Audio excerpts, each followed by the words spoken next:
There's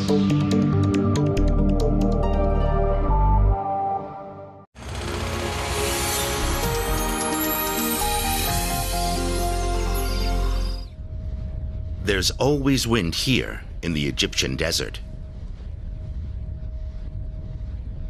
And this wind is converted into power.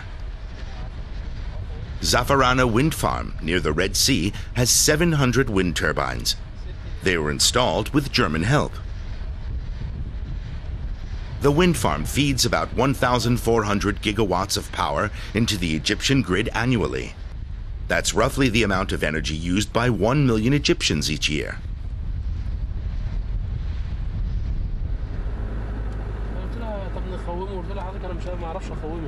Islam El-Attar is a computer engineer. He's responsible for maintaining the giant wind farm and for fixing things when there's a problem. Zafarana wind farm is the largest of its kind in Africa. It's also one of the most productive wind farms in the world.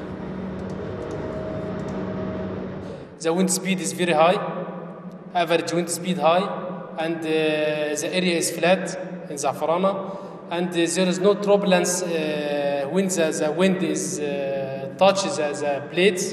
No turbulence in the wind. Perfect conditions for a wind farm. And plans are underway for many more here. Egypt wants to move away from oil and natural gas and towards solar and wind power. The 19 master's students in the Renewable Energy Masters program will pave the way for projects like this one across the Arab world. It's early January, time for examinations. Professor Adel Khalil has high hopes for his students. They come from across the Arab world and from Germany. And they're not just engineers. After all, renewable energy will need highly trained experts from many different fields. We need managerial skills, we need economists, we need legislation, and you need all that to overcome the obstacles.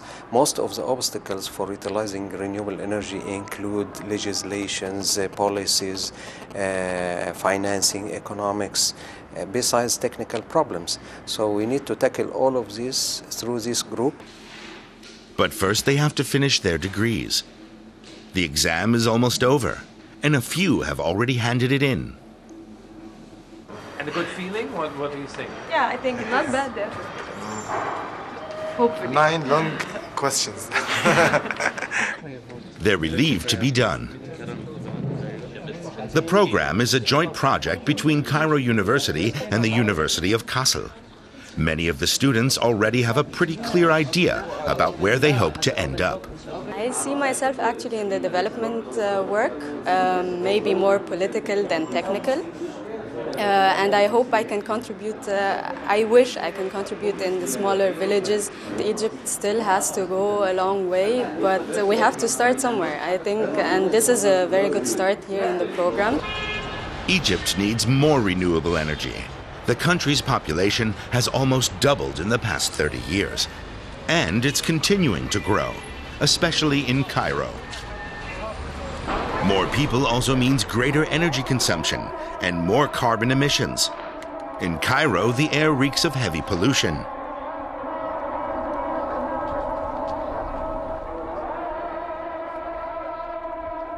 Egypt is the largest carbon dioxide emitter in Africa and the Middle East. The traffic jams are probably here to stay. But the country hopes to reduce the pollution that's emitted into the air through converting oil and natural gas into power. 3 months later in Germany, the students are continuing their program at the University of Kassel as planned. Most of the students were still in Cairo during the recent revolution. But the political upheaval didn't have a major effect on the program. The lecturer today is confident the project will continue as planned.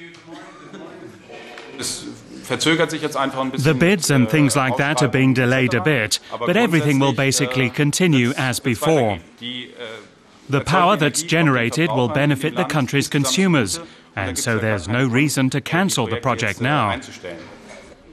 But the students are feeling a bit rattled.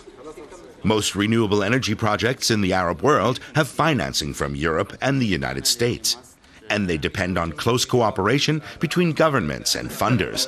The students wonder what the future holds. Just to know what can we discuss? So will you hear? We are not sure about anything right now. Yeah, we are not sure about how long it will take to destabilize the region and restart the project. Of course, you can't be 100% sure, but I'm very optimistic about it. I think that the governments now are really trying to push it. Back in Egypt, the first factory for wind turbines is located here, in the middle of the desert. Production started here in November 2009. The factory was closed for several weeks during the unrest. Now it's back in operation. It's run by a German-Egyptian joint venture.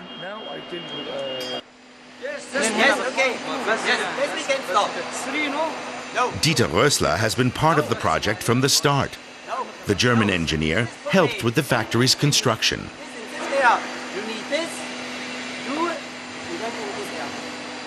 Every so often, there's a bit of a communication gap, but everyone is confident of success.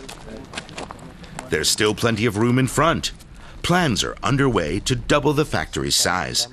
The operators want to be prepared for a surge in demand in the region. What we're building here, these wind turbines, that means wind energy. So it's clear we're doing something for the environment, for reduced carbon dioxide emissions.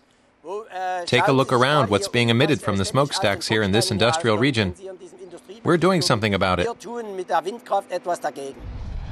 The wind farm in Zafarana mitigates carbon emissions by 800,000 tons a year.